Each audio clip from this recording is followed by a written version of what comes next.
Midwest guy. And salt of the earth. Cheese. He moved south in 1986 and he works at Morris Communication Company, but he also runs, that's his day job. His night job is he runs Scrapbook Video Productions and Albertin Film Photography, and I was just talking to him about working in the dark room and large format cameras, and I can't wait for this lecture. But he also produces documentaries, which he's going to share a lot about today. Some of those are Discovering Dave, Spirit Captured in Clay, Displaced, The Unexpected Fallout from the Cold War, and most recently, Finding Home, A Journey Through Augusta's 20th Century Past. I would love for y'all to give a warm welcome to Mr. Mark Albertin.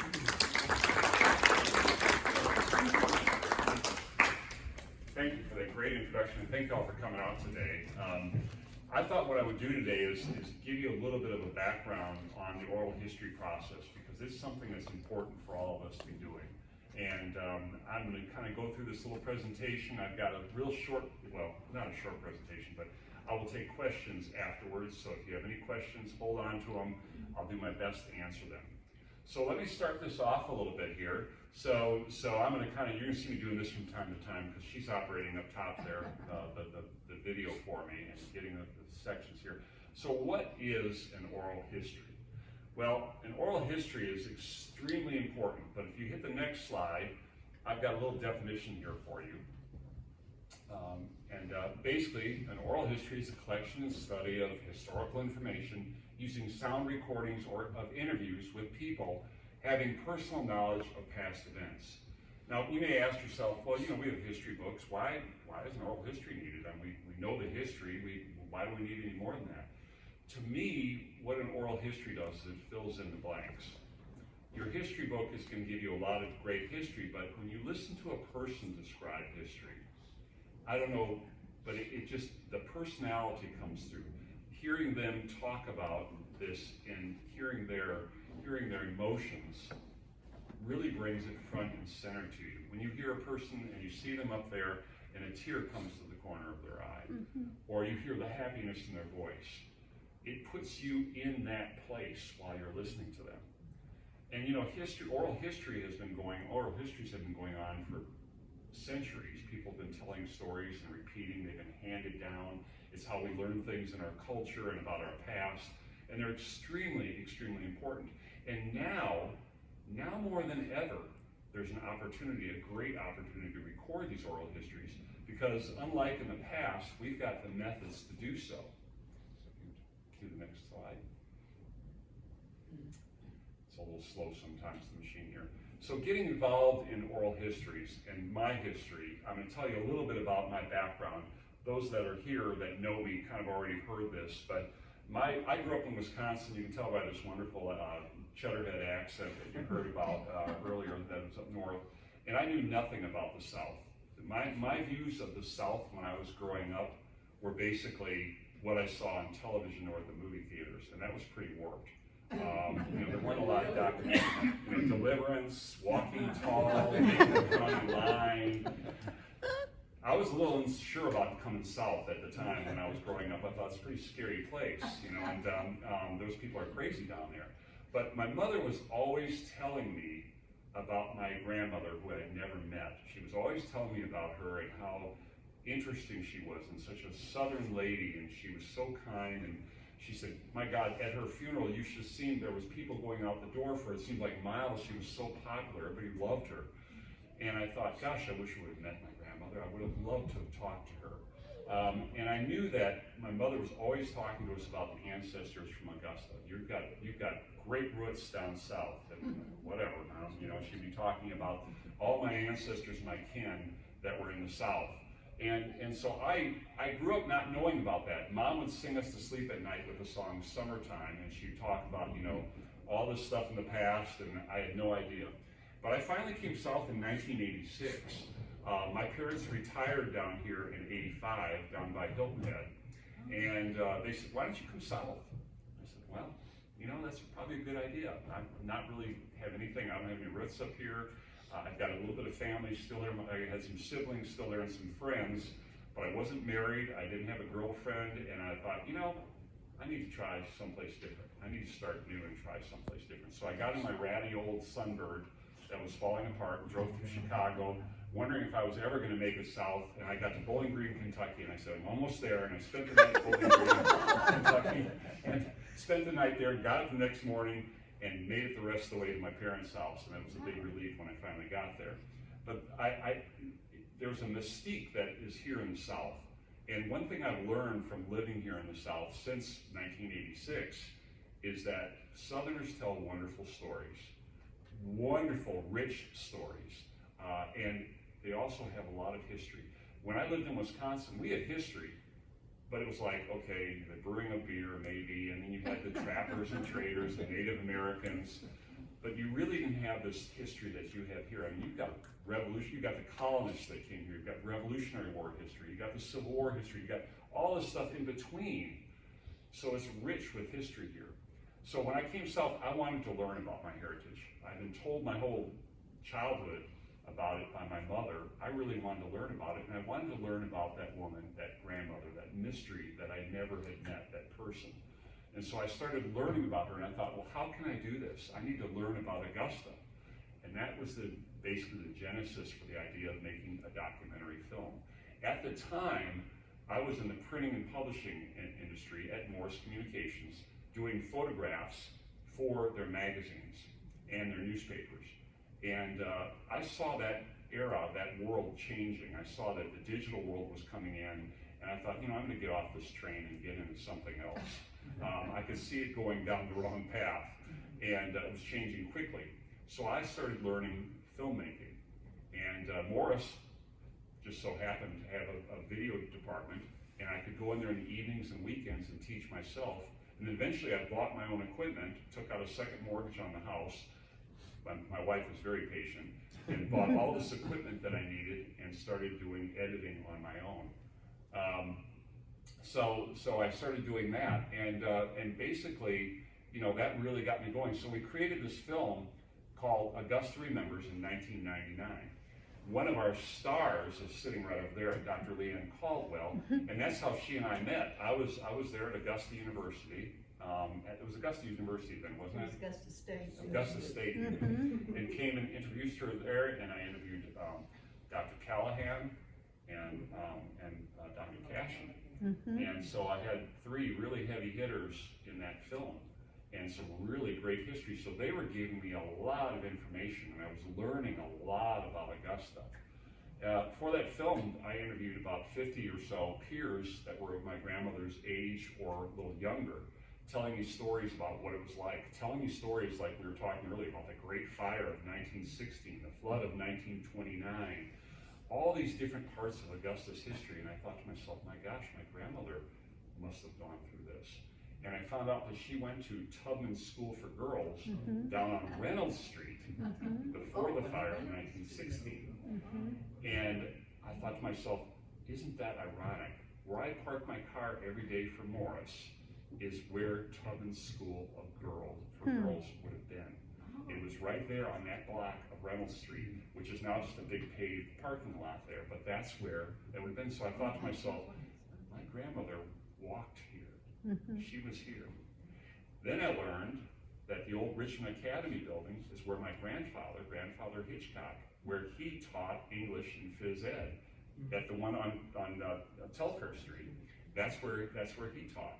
So I walk over there now and I look around and I see the grounds and I'm like, well, he marched here. I've got pictures of him in uniform there, marching there with the students and what have you. I mean, so you sit there and you go to a place that you really don't know, and all of a sudden you start to feel connected, very connected. The film we just recently revised, as you heard, called Finding Home. It was an updated version. Leanne and I worked very, very closely on this film, and it was really thanks to her that it happened. We went and did interviews together, and she conducted interviews, and I did the filming and recording. And so we got some wonderful oral histories from these people that we interviewed. We interviewed a bunch of people. Including Jack. Yeah, Jack, we did, that's right. Yeah, we did. So we got a lot of people, that's right. We got a lot of people that were interviewed, and we had a wonderful time. And that film premiered at the Imperial Theater a couple years ago, and we had a nice crowd. And it was a lot of fun. And so that's kind of my background, and that first film, Augusta Remembers, there's a lot of stuff that happened between 1999 and 2022. A lot of films happened after that. I got better and better at filmmaking. That first film ended up on public broadcasting, which was great, and that was a big honor for me. But I convinced Morris Communications to take me away from the printing angle and let me start doing videos for them. So wherever they had a newspaper in those days, Topeka, Kansas, Savannah, Georgia, Jacksonville, St. Augustine, they let me go down there and do a feature documentary, interviewing people and getting these oral histories and putting them together into a documentary. So I did a number of different films all over the place, and it was a lot of fun. And there's more than this, but these are just a few of the documentaries that I've done. People have hired me privately to do documentaries also, and I mentioned I bought my own business, basically, and started a business called Scrapbook Video Productions. And that was so that I could do films like Displaced, the Herbie Cleckley documentary, Beaufort Remembers, Discovering Dave, War Stories, When Duty Calls, The Life of Don Hollader. There's even more than that, of course, but it allowed me to have the freedom to do this during my vacation time, during my weekends, during the evenings. Not a lot of time to do much else, but it's been a great experience. And I've met so many interesting people. I mean, I think by now, I probably interviewed over a few thousand people probably in the time since I started doing these oral histories. And it's come a long ways since the first oral history that I did. And I remember the first oral history I did, it was with Harry, he was with us, the music here, Jacobs, and he was the first interview, and I was so excited and so nervous, and I had my brand new camera, and I went to his house and I couldn't make it work. Oh, no. And luckily he was a very kind and very patient man. He said, Mark, it's no problem, don't worry about it, we'll figure it out. And we sat and talked, and I did get it to finally work. The lighting wasn't the greatest, but he was the first interview I did here in Augusta, and he was wonderful. So next slide, please. So the importance of oral histories, I've kind of talked about that a little bit. To me, oral histories are who we are. You know, if you read something in a book, it's there, but it's almost in a way it doesn't have the voice. The oral history is what, to me, brings it to life. What I love about oral histories too is the dialects that you hear. We're losing a lot of that today. A lot of those dialects are fading away. We're becoming more homogenized. Television, radio, travel, you know, we can go from, in a New York minute practically, go fly to another part of the world in no time, and people are coming back and forth, and those accents that were once more so original are changing now and becoming much more the same. When I did a film on Beaufort, North Carolina, and it's not Beaufort, it's Beaufort, North Carolina. And when I was there, I kept hearing people with British accents. And I thought, isn't that odd? A lot of British folks come here to vacation, I guess, and come visit people here. And it's like, no, he's lived here all his life. I said, how can that be? Well, that's one of the few places left that is isolated enough on what they call, they say if you don't live in Beaufort, you live off. That's what they tell you when you're there. These folks live off. They live on an island someplace near there. And they're fishermen that live there. And their families have kept the King's English, so to speak, since the time they came here. And so it hasn't changed much. You know, the Southern accent is derivative of that English, they say. So ours has been kind of tampered down a little bit, but when you hear them, it's like you're over in Europe, and it completely blew me away. But again, it's learning those stories and learning those histories that is so very important to me. Keep moving here along.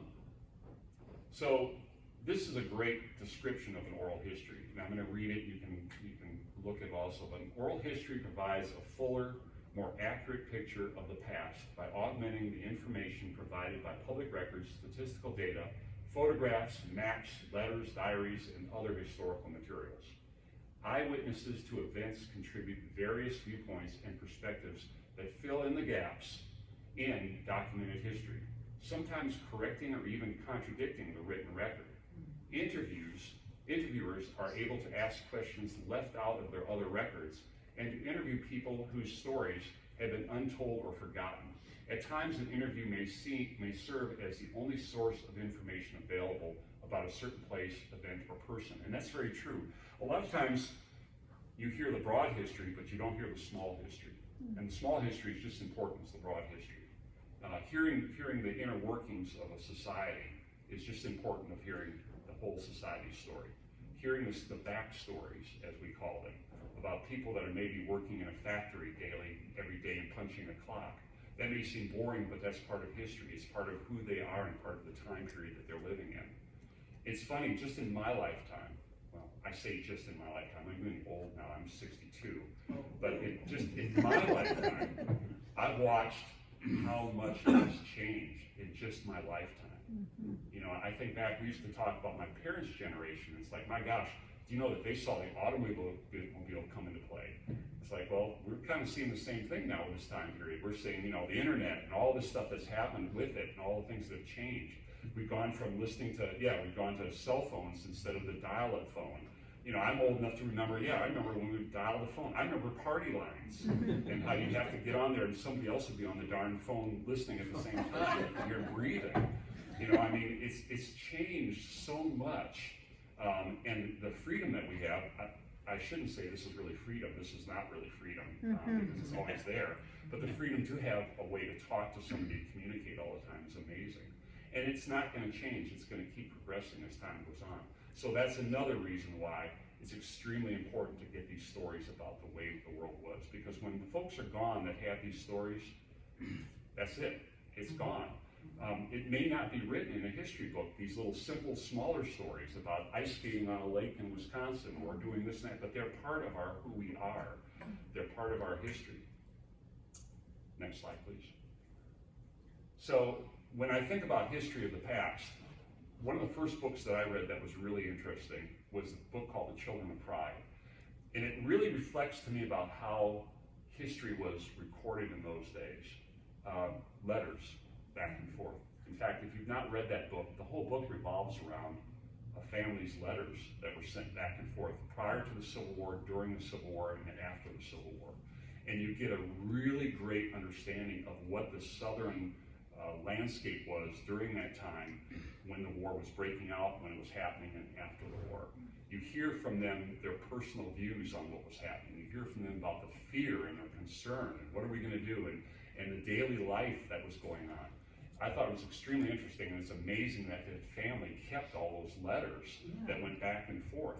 And to have them published, to me, it's a wonderful gift for us to look back on and see what the world was like then, that they were living. Mary Chestnut's, same type of thing, letters, what have you, and everything. And then old diaries in the past. Sometimes you'll find old diaries with things written. And even in old Bibles, a lot of times you'll have information written in there. Genealogists use those all the time. To me, that was kind of a way that people did things back then. That's how you found things. People wrote all the time on things. There were letters. There was some record. Unless there was a fire, there was something there.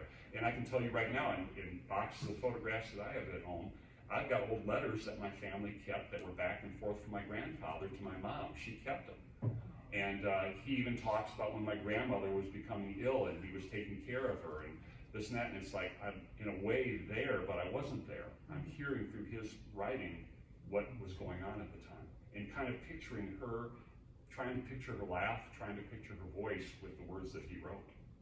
But the world that we have today means that we can record that sound. We can record those dialects, that laughter and all that for others to hear. So if you'll flip the next slide. One of the cool people that did a lot of this recording, and I'm kind of moving up in time here from the early days in the 1800s to early 1900s, early 1930s and on, was, I don't know if you've heard of the Lomaxes. The Lomax family, there was a number of them that were doing these recordings, and they were recording music and basically folk life in the South, a lot in the South.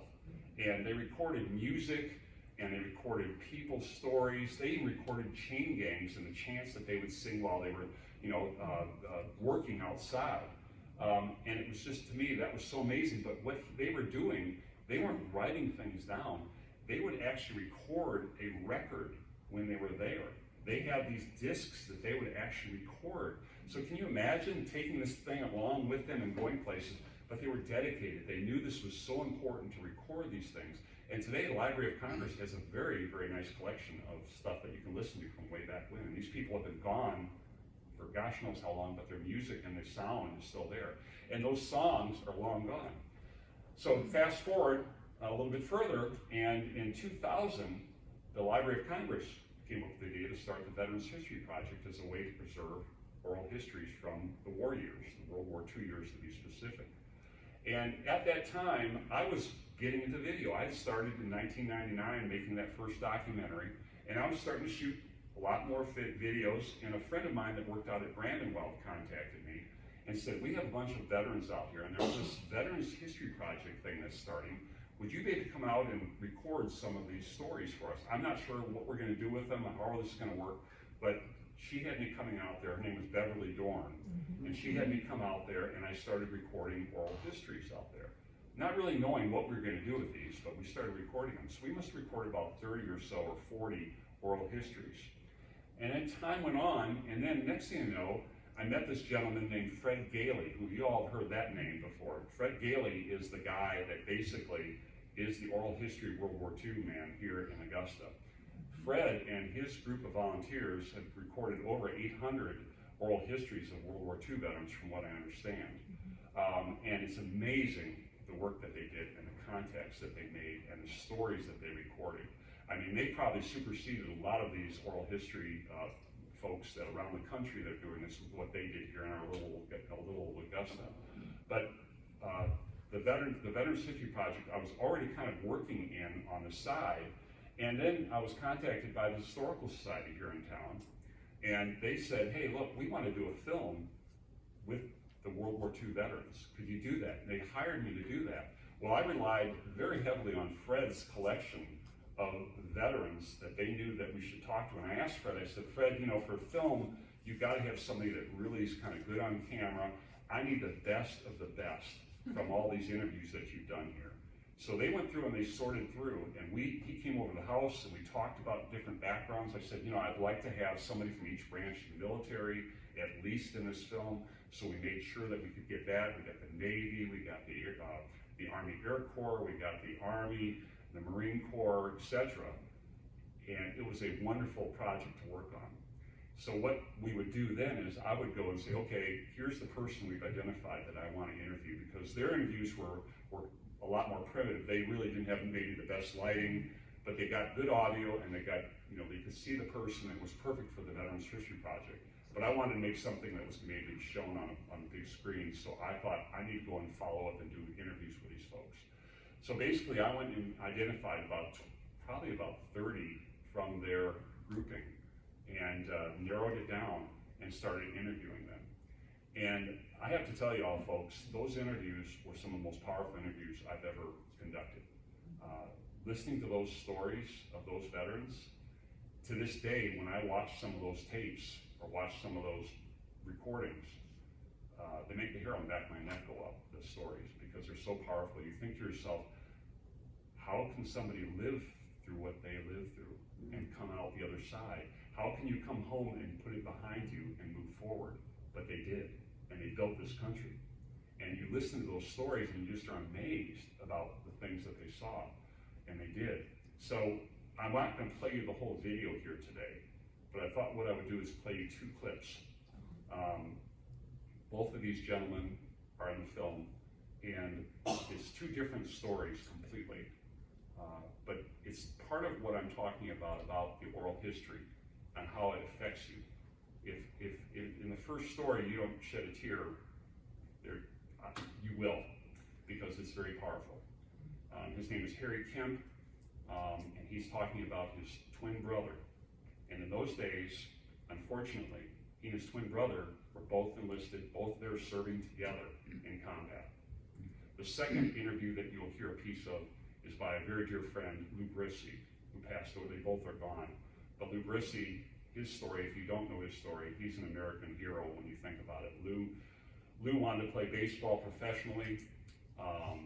He was told that when he came out of the service that if he was okay, he could play. Unfortunately, Lou went through horrible combat injuries. He almost lost one of his legs. He was one of the first uses of antibiotics to keep infection from taking over his body. He had, I don't know how many different surgeries during his lifetime, but the man ended up coming home, playing in Savannah for a minor league team, and then eventually going and playing on a professional team. I believe he played for the A's. And that is a heroic story. And he, if you never had met Lou, he was the sweetest, warmest man you'll ever meet. Kind person. But he told some very good stories. So I've got a story about him coming back home from being overseas and coming to America again. So with that, we're gonna play these. The audio's a little out of sync, but enjoy. My twin brother, private first class, Larry Kim, was killed in action January 15th, 1945, about 6 months before the war ended in Europe.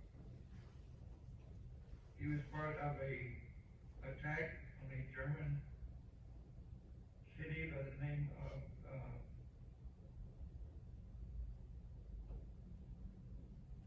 Rittershausen.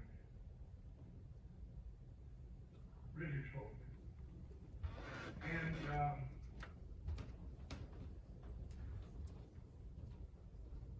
on that particular day,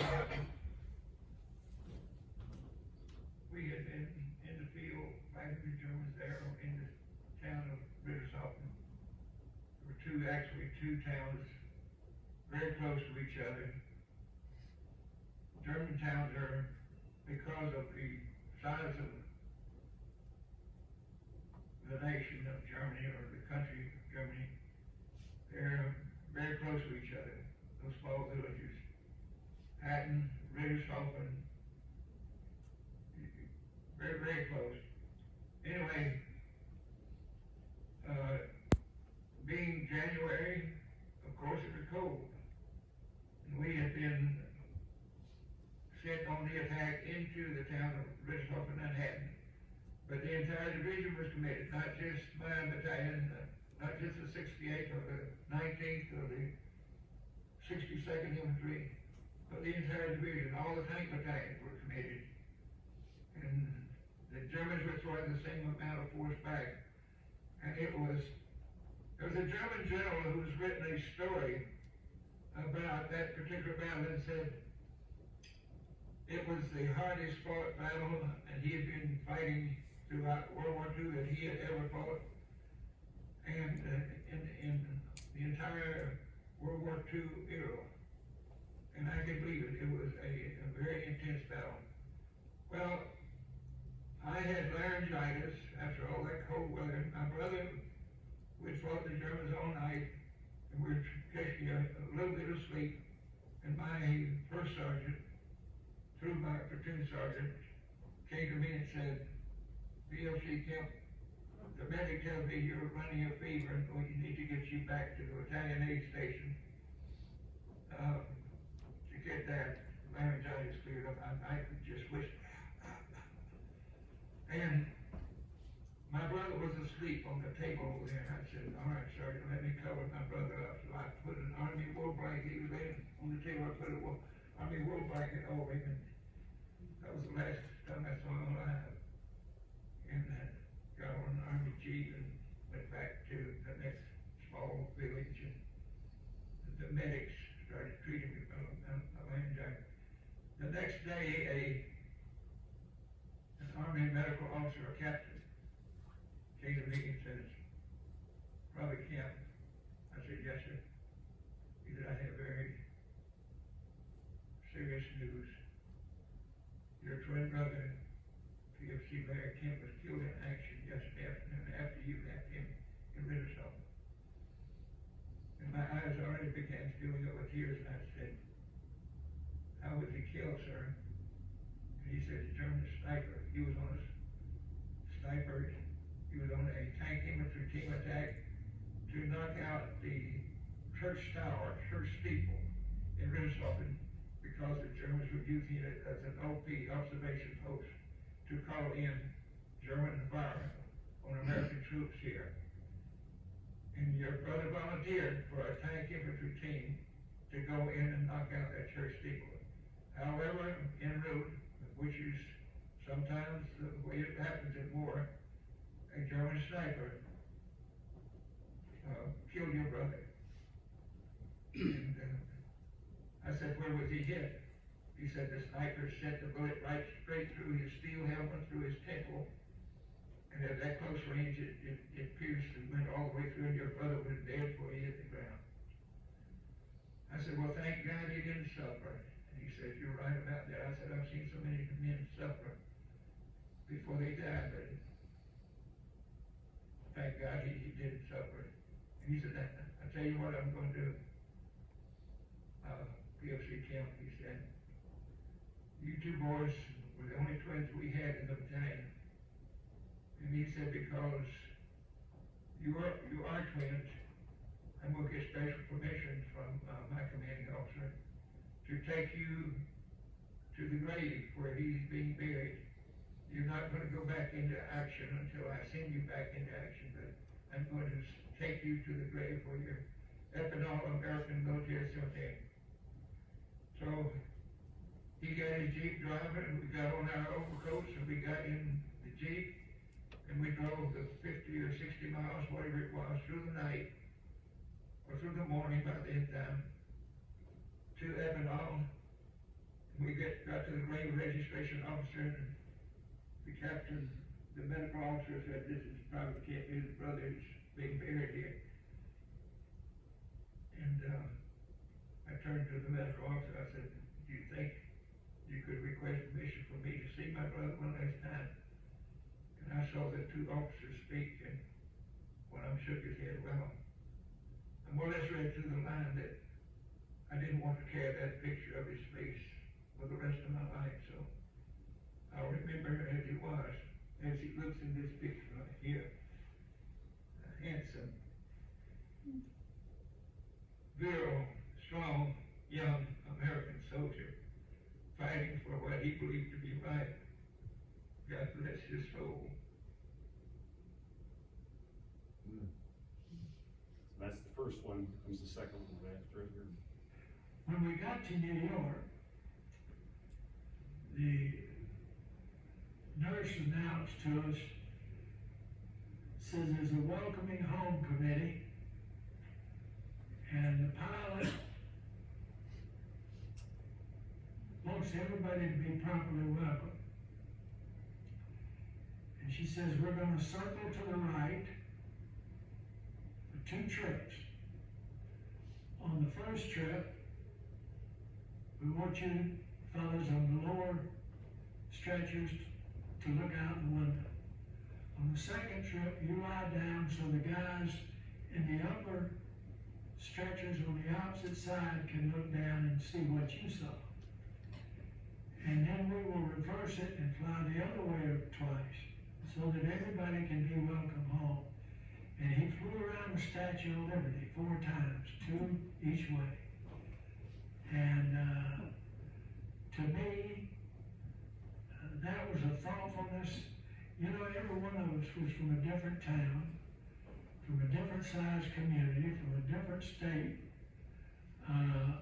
Most of us had never been anywhere or done much. We didn't know anything about people from New York or Texas. Normally, the average guy, those of us particularly that were younger, and but that statue represented what life in America meant to each one of us, regardless of where we were from or what we did. And I just always, I've never forgotten that.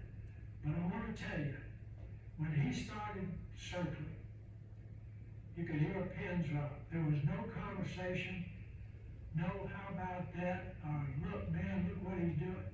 Not a word, not a sound. Absolute, total quiet, both ways. And there were some tears, but it meant an awful lot because it meant basically, you know, you're home, and that's what you've been talking about. And some of those fellows had been overseas 2 and 3 years, you know, mine had been a short term. So those were the 2 that I wanted you to hear. Pretty powerful. And you can imagine when you're sitting there listening to this, you're being transported into that world. You're being brought into that world. You're listening to them and you're hearing all about it. And it really hits you in here. To to me, doing an oral history, you're not only preserving history, but you're benefiting from it. You're learning, it's helping you grow. You're learning about a real person, a human's experiences, front line, hearing about it there. When I was listening to Mr. Kemp talk about that battle and his brother, I'm picturing as he's talking about it. I'm visualizing it as he's talking about it. I'm seeing it. And when he picked up that frame, my eyes start to tear up. Just beautiful stories, but it's part of who we are. And it could be a war story, it could be any type of story. It's all about preserving that history. So I thought quickly here, I know we're running out of time, I'm going to talk a little bit about the oral history process. Because if y'all want to do this, it can be done today. And you can have somebody like me come in, you can have Leanne, Dr. Caldwell, you can have people come and do this and interview you. But you can do it yourself also. So if you'll hit the next slide, please. One of the things that you can do, one of the things that I tell people about some of the key processes in the oral history process is equipment, location, preparation, duration, and then a biggie is bedside manner, and I'll get with that in just a second. Equipment. You know, nowadays, as we mentioned, the plague here, these things are wonderful what they can do. If you don't have the money or the equipment or what have you to go and buy a bunch of video camera and a recording device, you can do it with a phone. I mean, it won't be top notch, but it's better than nothing. I mean, look, she's recording this right now with a phone. So it's amazing what they can do, and every year it seems like they're getting better and better and better and better. But generally what I advise is if you know somebody with a video camera, a decent video camera, a decent SLR, DSLR that will shoot video, and a recording device, do it that way. Because, I mean, this is something that's important, especially if it's a family member. Get it recorded properly. Audio is one of the most important things that you're going to get from this oral history. And if you've got bad audio, it doesn't matter if you can see your loved one up there. If you can't hear what they're saying or understand what they're saying, it's not going to do you any good. The same holds true for if you don't have a video camera. You can make it work without a video camera. You can record on a little recording device and do it that way also. The other thing is the location. When you do an oral history, try to do it in a location that's somewhat quiet. This would be great in here. It's pretty quiet. When they start playing in the James Brown area in a few minutes, this wouldn't be good. You want to have a place that's going to be quiet, that you're not going to have background noise coming in that's going to distract and make it difficult to understand what they're saying. Also, it needs to be a location that's somewhat comfortable to the person that's being interviewed. Some people can adapt real well to different locations. Other people are very uncomfortable with doing an oral history. And if you take them out of their element, they're going to just close up. They're not going to talk very well. It's going to be hard to get them to talk. But if they're in their own home, they're in a comfortable environment. Once they get used to you being there, once they adjust to the lights and the microphone, they'll start to open up. And I always make a point when I do oral histories to start my first questions as being kind of bland, basic questions. How long have you been here? Do you like Augusta? Small talk. Then when they start to kind of, you can tell they're opening up, then you start to ask them about their background, when, you know, the history that they remember and what have you. Preparation is huge. I try to research, and we always did, and we did these oral histories with Finding Home Film, a little bit about that person. Have they been in Augusta all their life? What was the family's main source of income? What did they do for a living? Where did they live here in Augusta? You start to put things together. At what time period did they live here in Augusta? Were they here when the flood of 1929 was here? Do they remember things that happened with Daniel Field? Do they remember this? You can kind of start to put the wheels and the questions going in your mind and start preparing yourself a little bit of a list that will help you ask these questions. When I do an oral history, a lot of times I start off, as they say, very broad. I'll start off talking about, you know, so do you remember World War II? Oh gosh, yes, I remember World War II. Well, tell me some details that you remember about World War II. What happened to you in World War II here? And then also ask them, what was going on in the news? What were you hearing on the radio at the time? Get the national, the international, and the local view. Duration. One of the things that you're going to have to deal with older people is the time. You may have to do it in multiple interviews because people get tired. And a lot of times I do the best with the interviews with people in the morning. Usually around 10 o'clock in the morning until about noon is your sweet spot. People seem to be more alert then, they're awake, they're ready to talk. Afternoons, about 3 o'clock in the afternoon, it gets tough because people get tired. It's getting late in the day. Now, I mentioned bedside manner. This is key. If you are uncomfortable doing an oral history, you need to practice before you do an oral history with somebody that you really want to record, because if you come across as being uncomfortable, they're going to be uncomfortable. If you're sweating during the whole interview, they're going to be really uncomfortable. You need to be able to be relaxed. You need to tell a joke. You need to be able to laugh. You need to small talk with them. You need to share common interests with them, because if you do that, you'll get a wonderful oral history, because then they'll feel like you're a friend, and you are. But if you're uncomfortable, and if you're, sitting there like this, and gosh, I'll be glad when this is done, and this just doesn't work very well. So hit the next slide, please. I think this is actually it. Yes, I think this is it. So that was kind of just a broad overview of oral history projects and doing oral histories. Most of the time, oral histories can take anywhere from 30 minutes to 4 hours or longer. Sometimes the interviews you get involved with, you may think it's going to be just a simple interview, and it becomes a big interview, and we've had that before, where you're like going, well, okay, I better plug this in and charge some more batteries here because this is going on, but you don't want to stop, because this is where you're learning all this information. When I did the documentary on Savannah called Savannah Remembers, it was about 20th century history in Savannah, I ended up doing 90 interviews. Each interview was about an hour and a half long. Oh my God. So that's a lot of time. But I was glad that I did, because I only probably used a fraction of all that material I recorded in the documentary itself. But the Historical Society in Augusta, the Georgia Historical Society, has all the original interviews now to have in their storage there for future researchers and what have you. They go back by and listen to these stories, because those people are gone now. Almost all of them are gone. The people from Augusta Remembers, the people we interviewed back in the first version in 1999, they were all in their 80s and 90s when we interviewed them at the time. Most all of them. In fact, they are all gone now.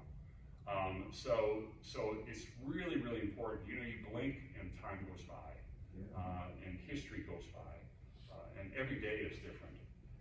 My goal is to try to freeze a little of that for the future, to put it up for the future, so that years from now people can benefit from it. With that, I'll end, and I will take questions.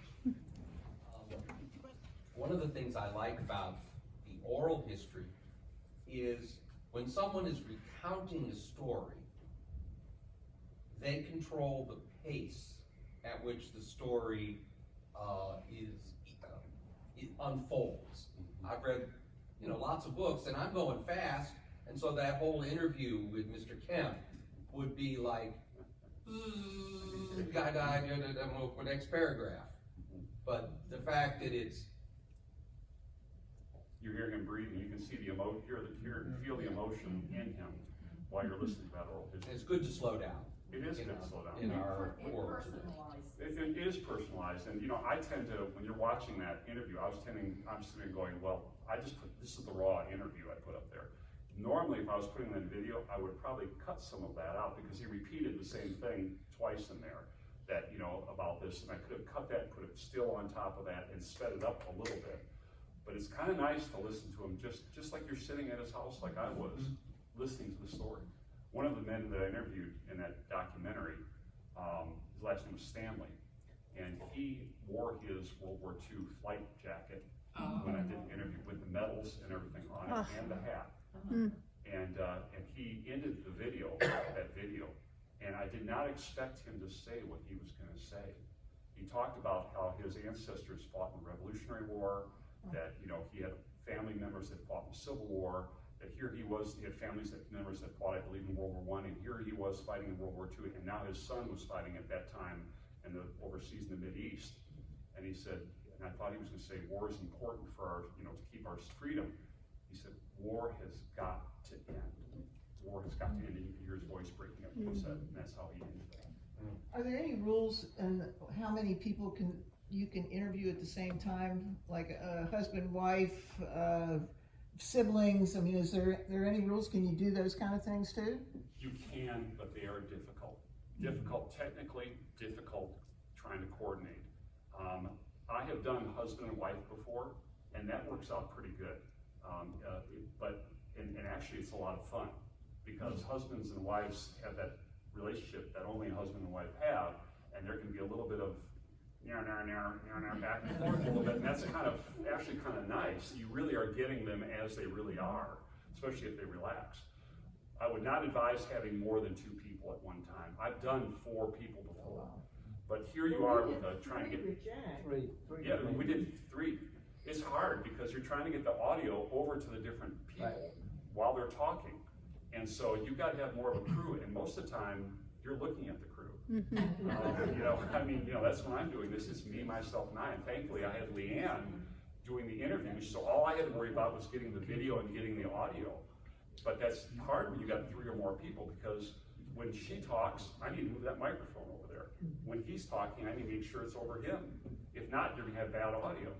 So, But for us amateurs, if we're doing the filming and we want to get our parents on tape and to hear them, that's the most important thing, correct? I mean, it may not be perfect for a documentary, Right. but you've done your best in getting those recordings done. I've done my mother and father. They're both gone now, but I can hear them again. And I would assume that's what's important for us amateurs. Well, I think it's very important. And again, you can do it with whatever tool you have to work with. The key with that is get as close to them as you can so that you're getting the good audio, because, if you just got a phone or just a little recording device, you want to get very close. You don't want to be way back, because you're going to pick up all kinds of noise like the heater coming on or the car outside. That's going to help your thing there with that. But yes, you can do it, and it works. It's just more difficult. So I saw you put your Yeah, no, I was gonna ask, because I know, like you said, technology is evolving all the time now, because I know there's a bunch where you can get those like little clip-on mics now. Would you suggest something like that, or like the big boom mics and all? I use what's known as a shotgun microphone, and I love the shotgun microphone, and I'll tell you why. I started off following suit and doing what you're talking about, using what we call lavalier microphone and putting it on the collar. The lavalier microphone creates a very intimate sound. It's a more chesty sound. You hear the bass of the chest in the microphone. The problem with a microphone like that, if you're interviewing somebody with very delicate clothes, and they come to your place to do the interview, and you put the microphone on there and it hangs down here, it's aiming away from them. Many times that happens. Or if the person has a beard and they put their head down here. Or if they tend to talk more downward and they're blowing into the microphone the whole time, you can hear the whole time they're talking. I use a shotgun microphone because you put it up on a pole above them on a stand, you aim it at their face. They don't have to worry with it. They don't have to be concerned about it. They can just talk, and it works out very, very well. And that's going to cost you about the same price. A Sennheiser shotgun microphone. It's an ME600. That's the one you want to get, and it's about the same price as a good lavalier microphone. Yes, Jim? Just telling anybody going through it, I mean, it was very comfortable. Leanne and he were there, and we just had a nice time. And it was my wife Tina and Meryl Edwards and myself, and they grew up together. So Meryl would say, "Do you remember so?" Yeah, I remember, but I thought it was that day, wasn't it? But it was so just like talking to us here. It was just so comfortable. And that's what I love. That's what was fun about that too. It's like it was like a little family get together, which was a lot of fun, and it's fun for us to be part of that too, because we're kind of coming into the story now, listening as you all are talking, and it makes it a lot of fun.